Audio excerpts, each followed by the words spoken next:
Saniha. That was a graceful performance. The courage to make a tough decision and the compassion to listen to the need of others is an art. Our beloved director, Madam, Mrs. Archana Vishwanath, you are our leader. Your endless support, care, and guidance is the backbone of our institution. We are really blessed to have a leader like you. And with a thankful heart, we welcome you, dear Madam, to address the gathering. Good evening, ladies and gentlemen. I heartily extend a very warm welcome to all of you for our 11th annual day celebrations at Jain Heritage School. Many of you sitting in the audience have been witness to the scintillating performances of our children since the last 2 days. For the information again of our audience, our annual day celebrations this year have spread across 3 full days with 7 sessions, mapping 2,000 children across the school.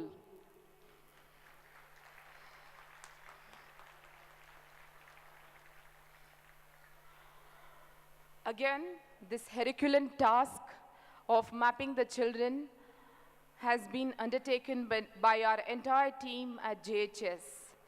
And it's been a month of rehearsals, mapping and putting them together on stage with many, many stage rehearsals.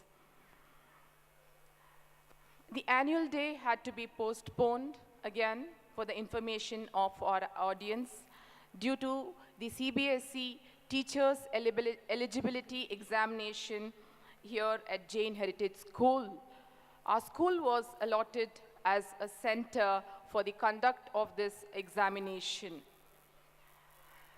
Second time again, we had to postpone because of the Bharat Bandh, unfortunately. And I would like to thank all of you for cooperating with us and helping us during this period. Apologies to many sitting in the audience who have heard me speak in the last 3 sessions. Kindly bear with me, as many of my points might be repeated, because what I would like to speak for the next 5 minutes probably are the facts that we face in our school on a day-to-day basis. And all these facts come from the bottom of my heart. When we started Jain Heritage School several years ago, our chairman was very clear about the vision of the school and about the offerings that was going to be offered to our children at Jain Heritage School. In fact, when we started the school, there was an entire list of goals set in by our revered chairman, sir. And the challenge was for us, that is Team JHS, to transform these goals into reality at an execution level, which was hard.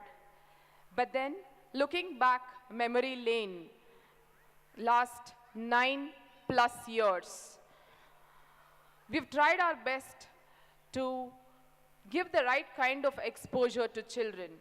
Many of your children have been here since pre-fundamentals. And we've been giving them the right kind of exposure at every stage. Whether it is pre-fundamentals, basic, advanced, grade 1, now your children are all in the tweens or teens.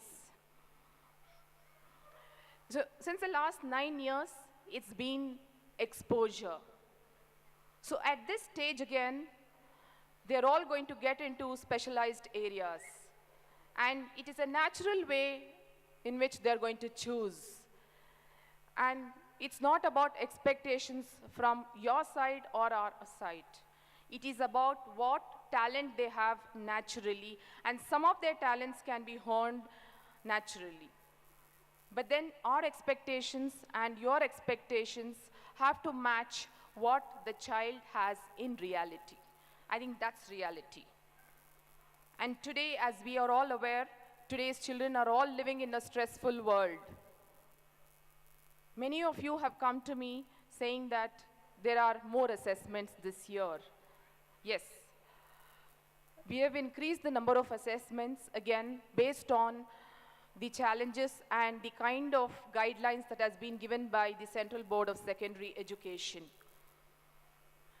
And today, when we live in a world of fast-changing world, we need to adapt ourselves to these kind of changes that have been brought in by different statutory bodies in our country, and CBSE is one such statutory body.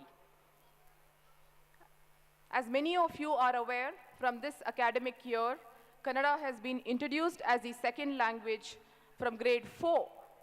It is mandatory that all the children choose Kannada as their second language. One more change or one more mandate that has been given by CBSE is that in grade 10, they brought in 2 levels in mathematics. It's a recent circular, just 3 days, where the children are allowed to choose their level in math. So with these kind of changes that have been coming up again and again, we need to adapt ourselves to these changes as a school and slowly handhold our children to fit into this education system. Teachers, again, have undergone a lot of training programs. I completely agree that there has to be a mental shift in our attitudes in the way we deal with children, just like you have to change your parenting styles now. When your children get into grade 6, 7, and 8 again, they would term you nagging. They would term you, as policing them, monitoring them all the time, being behind them. When you, sneak and check their mobiles, check what they're doing on WhatsApp or Facebook, please don't do that. Give them the liberty of being exposed to social media. If you cut them out from all this, again, they're going to lie to you. And it is imperative that they're all drawn into this. We cannot control this, but we can only talk to them and sensitize them. That's the best that we can do. And as in my earlier sessions, this topic has been really close to my heart because we deal with this situation on a day-to-day basis in our classrooms. So it is we as teachers and you as parents who role model for your children with your usage of cell phones. So how much of it are you limiting your usage of cell phone? And the same would reflect in your child, isn't it? How many of you would actually say, I'm not going to use my mobile today. I'm not going to be on WhatsApp. I'm not going to take selfies. I'm not going to keep updating my status every 10 minutes. Are you all going to do it? Then your children will follow you. But many of you sitting out there have attended these sessions by our counselors. And there were a frame of rules which were brought into the family at least once in a week, where you are off all mobile gadgets. Anyone following that here in the audience? Wonderful, sir. I think he deserves a big round of applause. Anybody else following this system of not using cell phones? Wonderful, sir. Good to see fathers doing that. And I'm sure it's the entire family who's doing it. It's wonderful. And everyone here, including myself, I think we need to make resolutions that we're going to be off our gadgets at least for a few hours once in a week. And then our children are going to role model us. And you're going to talk to them about the plus points of being a part of the social media, where they have opportunities to tremendously network in the coming years. use it as a tool to network and get into business or anything that they want to get into. That's when we are going to make a difference in the lives of our children. Otherwise, they're going to get into a system where they're always glued to these mobiles. I'm sure many of the mothers sitting out there, when you call out to your children when they're using their mobiles, they're not even aware of what you're talking to them, isn't it? They just respond in a very aggressive manner, or they don't even respond because they're so much into it. And this is indeed a scary situation.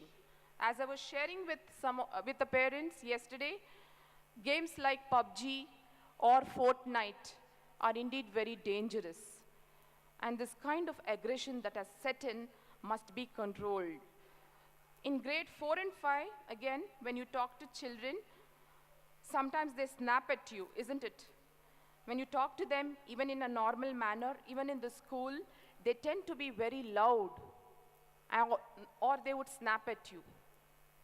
How has this aggression set in?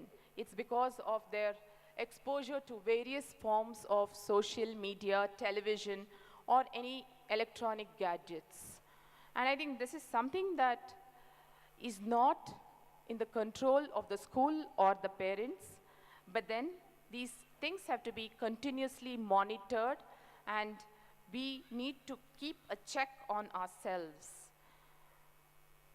I leave you with this to introspect, because these are things which are intruding again into the classrooms, intruding into their performance levels at schools. When you look at them, grade 4 students or grade 5 students, how many of you have allowed them to be a part of all the WhatsApp groups? I think most of them are on WhatsApp group in grade 5, whatever it is. As long as you know what they are doing, probably it's still fine. But then it still has to be monitored to a great deal. And that's in your hands. We cannot allow them not to use all this, nor impose our rules on them, because our rules are all outdated. Here in the school, when the children come, grade 9, 10, 11, or 12, they walk into the school with their cell phones. We realize that cell phones are a necessity. And it's not about the ban on cell phones. Grade 11 and 12 students, or 10, 9, probably it's a necessity. After school, they're going elsewhere, and parents need to connect with them. So the necessity is there for them to bring these electronic gadgets to school. So you give them the accountability of using that in the right manner, which has to be timely monitored. Because if there is excessive use of all this, it intrudes into the classroom teaching, it intrudes again into their class performances, which can be very, very harmful in the coming years. And this is, again, something that's been bothering all of us here in schools. So, dear parents, please introspect, think about what can be done in your family with your usage, and probably some decisions can be taken with your family to limit this particular use of mobiles, which is so harmful.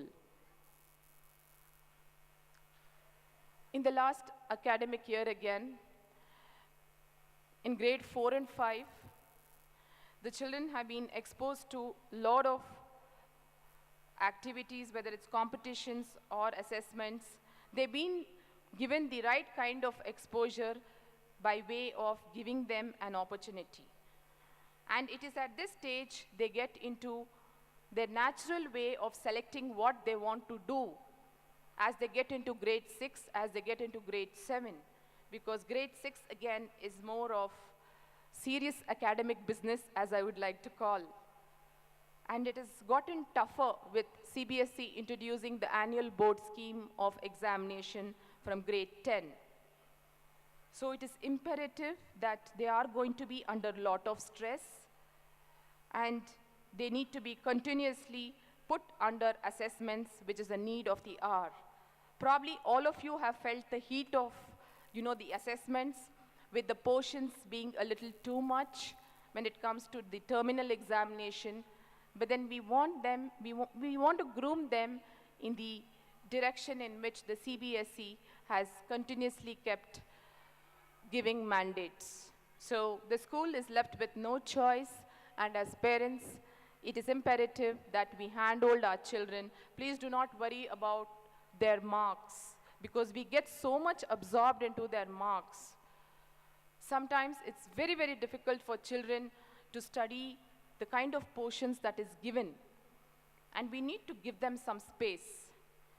As a school, again, the teachers are trying their best to make sure that they're all given the right kind of education.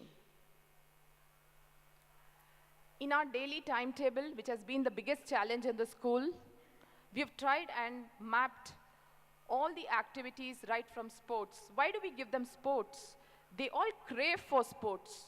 One day you take them out from sports, and we get in at least 15 mails in our school mailbox saying that why was sports taken out yesterday or last week.